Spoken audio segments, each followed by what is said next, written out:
So we have quite a detailed list of experts that are going to be speaking today.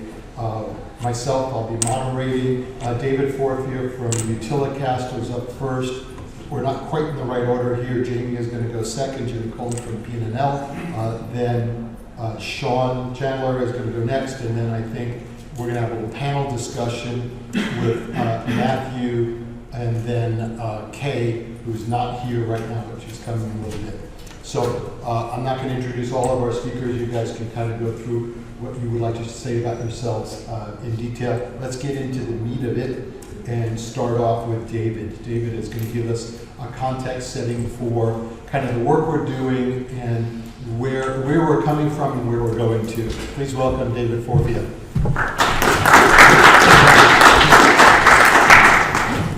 Hi, I'm David Forfia. I'm a senior consultant with Utilicast. I'm also a former chair of the Gridwise Architecture Council. So today we've got about 30 minutes since we've done these a few times, and one time I was neglectful of my time. So I'll make sure I finish on time this time. So what I'm going to do is go through and set the context for what we're going to cover. I'm going to do a brief introduction to grid architecture, and I'm going to kind of lay out the challenges and the problems we're trying to address as part of the Gridwise Architecture Council.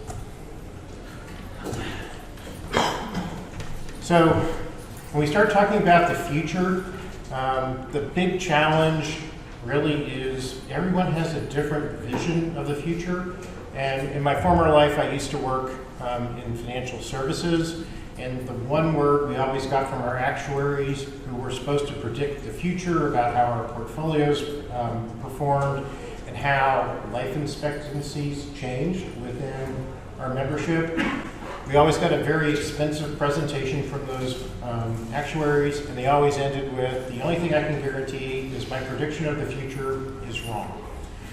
So part of the discussion about how we get to where we want to be in 25 years, 50 years, 100 years, is sort of come up with the correct understanding about where do we want to go, and then we can come up with a path for how you get there.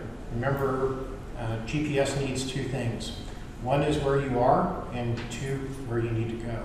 So as we start talking about how to get there, that's the purpose of what we're looking at the future grid, how it applies, and how grid architecture concepts can help us get there. So the real question about the future for a power grid. What's actually achievable? What's acceptable? What is the vision? Because no one ever comes to consensus, right? You just sort of get there.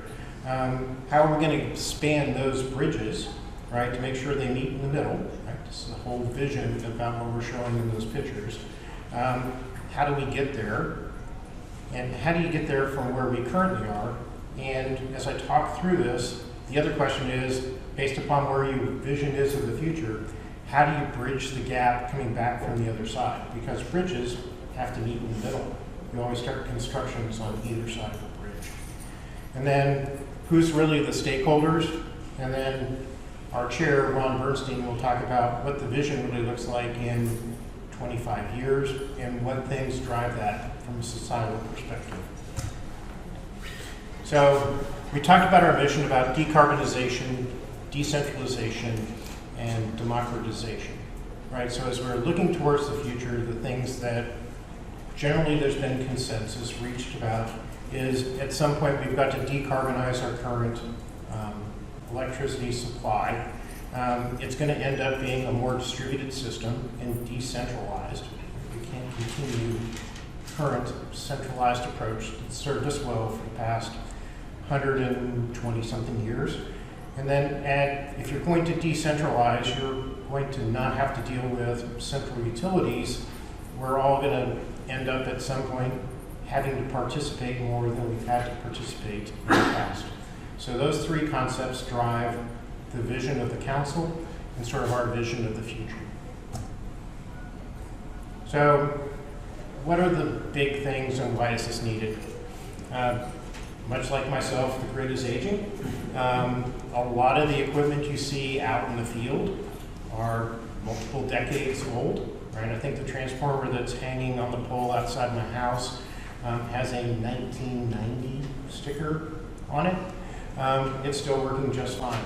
Some of the power plants, the aging fleet of our existing fossils, I think the average tenure of most of those generating plants is also measured in multiple decades to be able to be deployed.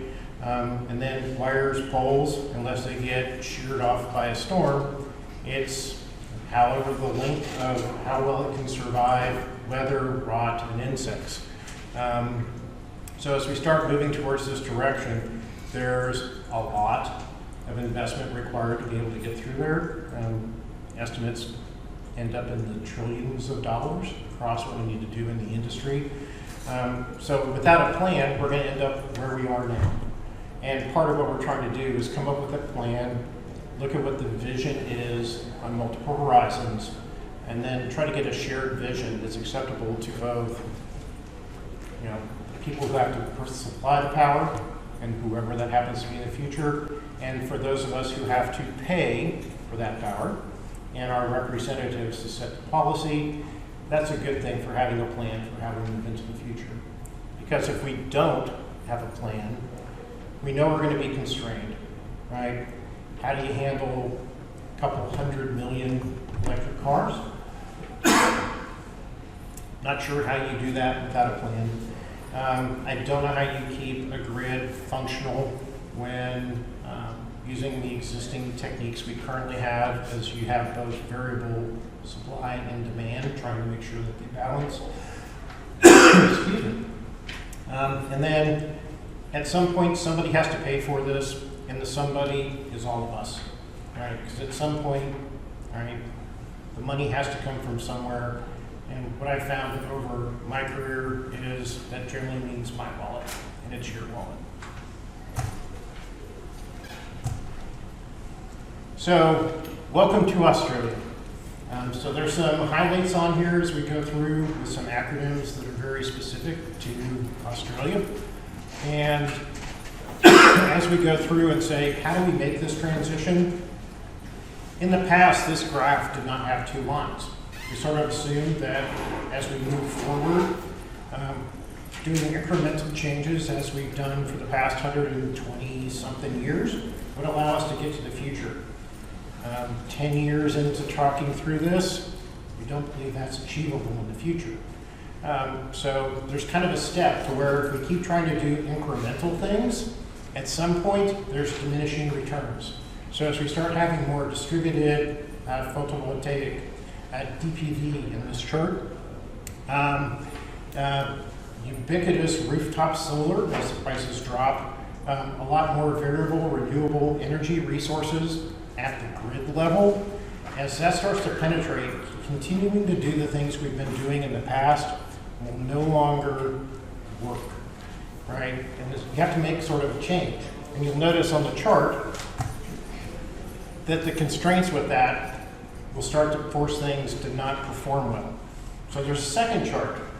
In the second line it says, if we're going to make a transition, you're kind of taking a step back because you're moving to a different approach, a different technique, different technologies, different structures to be able to adapt to the future. And what this curve starts to show is, at some point we can manage what we're doing using the current techniques. If we don't change our approach, there's no way we're going to be able to handle the vision we have of the future. So welcome to the Sydney Bridge analogy. So Mark Patterson, who's an associate with the GWAC Architecture Council, has used this slide, I think, every GWAC presentation he's done since 2019, 2018, because bridges have to meet in the middle when you're doing construction. Yes, please. Thank you for the water. So if you're going to do this, the tools of grid-wise architecture enable you to sort of work from both directions and sort of meet in the middle. Because if you don't plan to meet in the middle, you're never going to connect both sides. Thank you very much. So that's the reason why we've sort of adopted an approach from a council perspective of both doing current to the future and from the future back. And our goal is to ensure that the bridge meets in the middle, because a bridge that doesn't connect isn't particularly helpful. So our current state, we've got a lot of deterministic things, centralized generation, central control, and fossil fuels. The future is a lot more flexible. It's hybrid generation and supply of power, and ultimately, we believe you're going to end up at a net zero scenario with what we're doing. So that's the present forward, that's the future back. So how do we get there? If you design from the future back, you have to come up with what you believe the future looks like. And then you can start to step back from 2050 to the current state that says, here's how we would get to this vision of 2050. It is a different approach than this industry has used historically. A lot of companies sort of look at this from a planning perspective, but the scales of the investment plus the timelines that we're looking at are enormous and have enormous impacts to society, especially within the electricity supply and use business. Because as you start to decarbonize, the way alternating current works is you still have to keep things in balance or bad things happen, right? So, microseconds, picoseconds, the timelines that we deal with from an engineering perspective, you still have to do the balance between those within tolerance to keep things alive.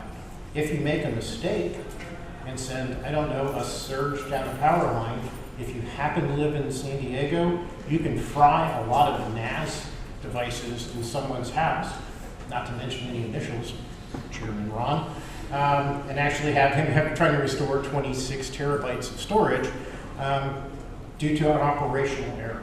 So the challenge from this industry is ensuring that the pesky laws of physics remain in balance to ensure that the lights stay on and the projector works while we're doing presentations. And the power system that's fast emerging. I'm going to go back to Australia.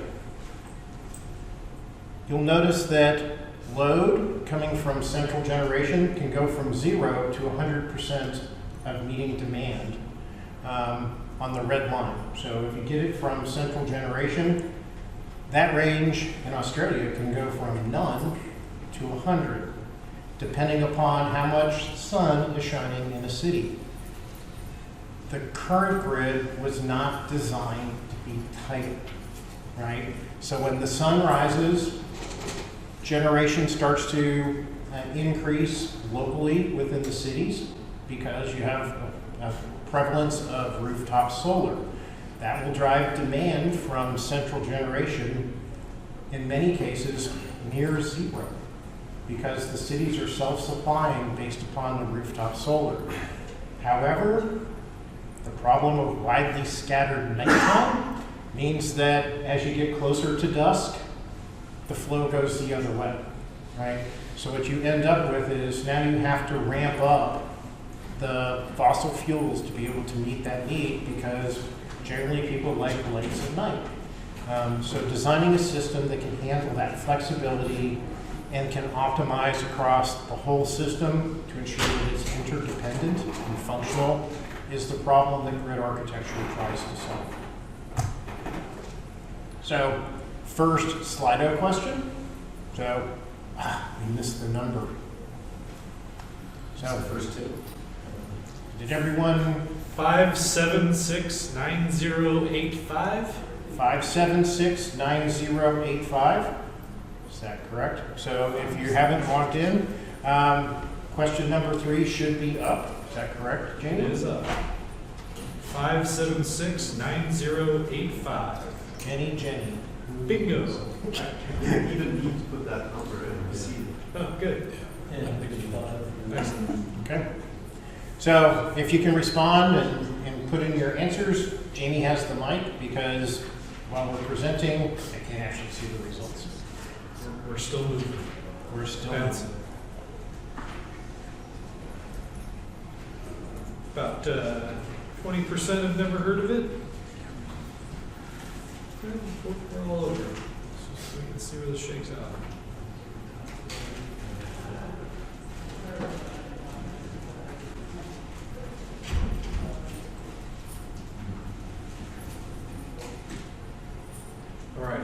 more than 12 of you. Don't be shy. Don't be shy. It also tells you what I need to cover on the next slide. So, if everyone answers yes, they've read all of Jeff's task work, then this is a much shorter presentation. We're taking the 3-day boot camp. There you go. So how are we doing, Jamie? All right, we got 18 votes. They're still trickling in, but it looks like you're about 22% never heard of it. About 40% have some awareness. Actually, there's a few, 17% that are currently piloting use of it, and 21% are making it part of business processes. Ah, outstanding. So, welcome to grid architecture. So, if you go out to gridarchitecture.pnl.gov, you'll find a lot of materials about how to apply the tools that I'm going to briefly cover today as how to start to solve these problems. Because remember, architecture is all about addressing complexity and reducing risk, right? Because if you can reduce risk in your projects and your investments, you reduce cost, you reduce chances of failure. But again, it's always, kind of a black box, right? We don't really, from an architecture perspective, want to go in and actually say what the answer is. We try to go through and do the constraints. It's not like we're going to tell you, you must use a flux capacitor to solve this problem, right? We're going to say we need some sort of generating thing that is low carbon, that can run at night, and meet the power demands, right? It tries to stay at a relatively high level. So it's not the stuff we normally do as an implementer that says, how do you make two systems connect, right? Which is generally what everyone talks about with system architecture, where you go through and say, hey, I have to send bit A from this device to this device to be able to control the power flow. And then the big thing is, and what you should get if you practice grid architecture, is you start to have vision and visibility into things that aren't self-evident. And that's the purpose as we talk through this. Later on in this presentation, Ron, I believe you're going to go through the grid-wise architecture stack. You'll notice there are a whole lot of domains. And the reason for those domains are to simplify the understanding as trying to deal with all of them at once, is to look at them in pieces to make it easier to see. And that's part of the heart of what you do from a grid architecture perspective. Because it combines control engineering, because again, things have to balance in milliseconds. You have to take the things that we normally do for system implementation as putting in a system architecture. And then at some point, the theory of networks and how things integrate all tie together, being applied to the grid to actually come up with what your grid architecture delivery is. So ultimately, grid architecture is about structures. So if you look at a distribution system, you have to have the electrical structure. You have to have a regulatory structure to say how these things are allowed to work. Are you bound by law to be able to do these things? Are you permitted to do it under law? How do you make sure that things are protected? At some point, we're still talking about the things we do as part of our normal jobs in implementation: networking, processing, data persistence. And then I'll talk a little bit about industry structure as we go through. And then right in the middle, there's this other strange thing called a coordination framework. Okay, I started looking at grid architecture, Jeff did it in 2014 in Orlando. We did the first review of grid architecture. My first question to Jeff was, what the heck is the green thing? Because I know what everything else around the outside. If you're going to tie the rest of those structures together, you need some way to coordinate them. And at the heart of grid architecture is that center of this circle. Because if you can't coordinate all the other things together, grid architecture doesn't work and the grid doesn't work. And this is complex, right? This is an ultra-large system, right? Which is a very PhD thing to say about how to solve problems. But to put this in context, that's an industry structure diagram. So in the center you have electricity. by itself is a large, an ultra-large system just to make it work. Now you start talking about finance, transportation systems, especially when we have millions of non-fossil fuel driven transportation solutions. You need water to make this thing work, right? You have to have petroleum still, right? You just need it as a lubricant. And then all the communication infrastructure, because if things don't talk in real time, it's very different to ensure that things coordinate. So industry structure and looking at views like this from an architecture perspective help you see what's going on from a structural perspective. And then the things that are evident if you go through a grid architecture process, and things that generally trap us. Tier bypassing or layer. Think FERC 2222. You have a transmission system layer and a distribution system layer. They have to talk together. If you just start sending control signals straight to the distribution network, that should be coming from the transmission network. You bypass the tier. It makes it really hard to control the actual grid that you're trying to go through. There may be things that are coupled that you can't see easily. So a change in policy may affect how you're doing structures. So the part of the deliverables for grid architecture help you see those, help regulators see them, help the engineers see them. Because generally the lower you get into implementation, you miss these things if they're not well defined. Obviously, cybersecurity and structural vulnerabilities need to be addressed.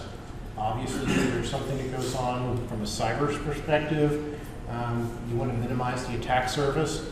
And then if you've got computations that need to be done in a certain amount of time that cannot be done, you have to figure out how to solve those. And you start to pick them up as you start doing the deliverables from grid architecture. That's the reason why, at its heart, the things that we're doing with grid architecture actually drive the solutions, the policies, and the implementation across all the things that were part of that circle.